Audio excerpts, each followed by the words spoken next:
Where's she going?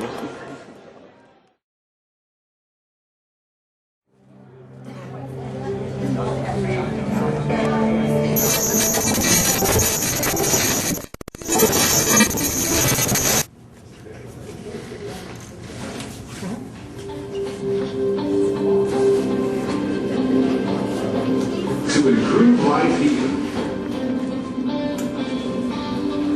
To extend life to there. To find life beyond this mission because of the work of many highly skilled people and the equipment they work with.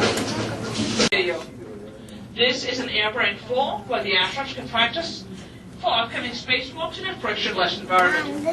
At this time, we're going to head down our hallway to our next stop, and we'll be stopping directly across from the video. This is an airborne floor where the astronauts can practice for upcoming spacewalks in a frictionless environment.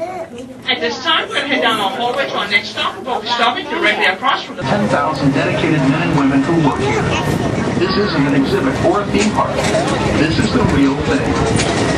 The Johnson Space Center has a strong, exciting presence within the Houston community. We are part of a showcase of innovative industries located in the state of Texas.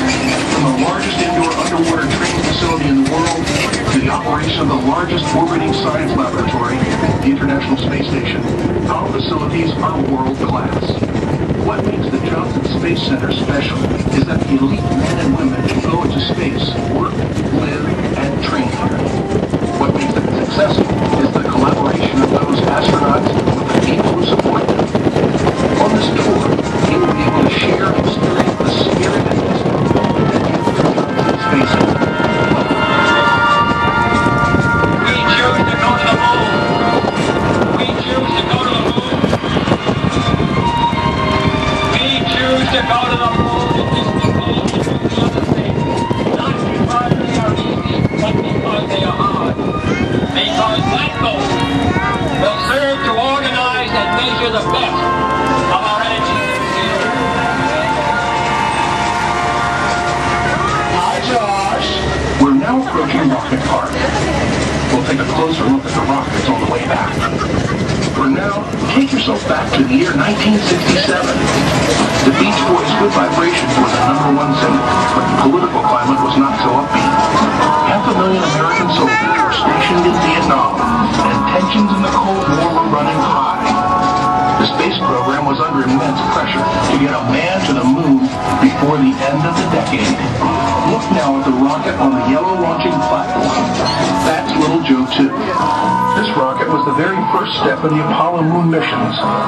See the cone-shaped part on the top? That's an Apollo command module, the first one off the production line. Little Joe 2 was an unmanned launch in preparation for Apollo 1. On January 27, 1967, tragedy struck the Apollo program. A flash fire started in the command module during a launch pad test of Apollo 1. 3 astronauts, Virgil Gus Grissom, Ed White, and Roger Chaffee, died in the accident.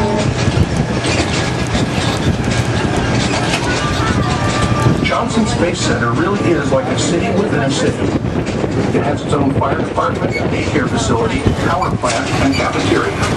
Many of the 100 buildings are offices for the staff, but others are uniquely designed for special tasks. From the outside, they may not look like much, but inside, there's a lot going on. This is where ideas, only imagined, become reality. Building 14 on your left houses the Antenna and Tracking Development Lab. It's very, very important to test an antenna before you send it up. You really have to have your antenna range solid and right on the money. Justin Dobbins is an antenna technician and works in that building. The main attraction of our building is our large anechoic chamber that we use to test antennas.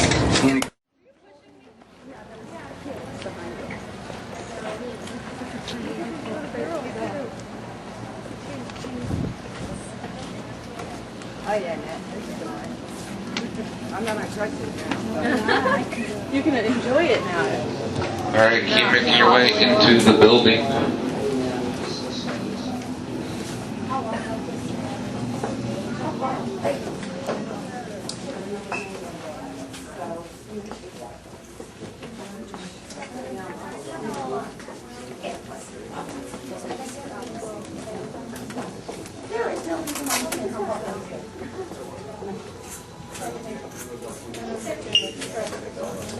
She's toting the baby on the outside, you're toting the baby on the inside. You still gonna have one to stay. All right, ladies and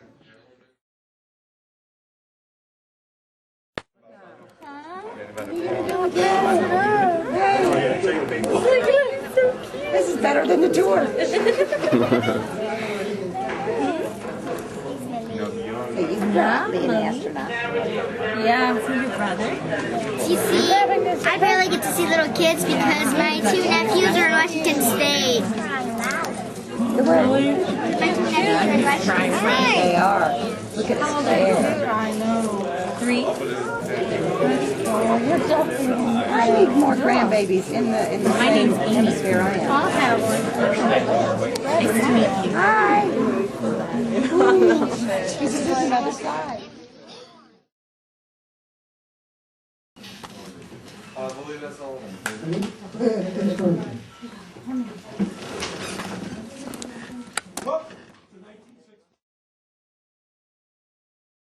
observe a mission. Number one, the only way you could have gotten in here is to be a member of the astronaut's family or an invited guest. But you would sit just right there what you're sitting in and been out here looking at just exactly what you see in front of you. July of 1965, the very first mission that was controlled out of here, the manned mission was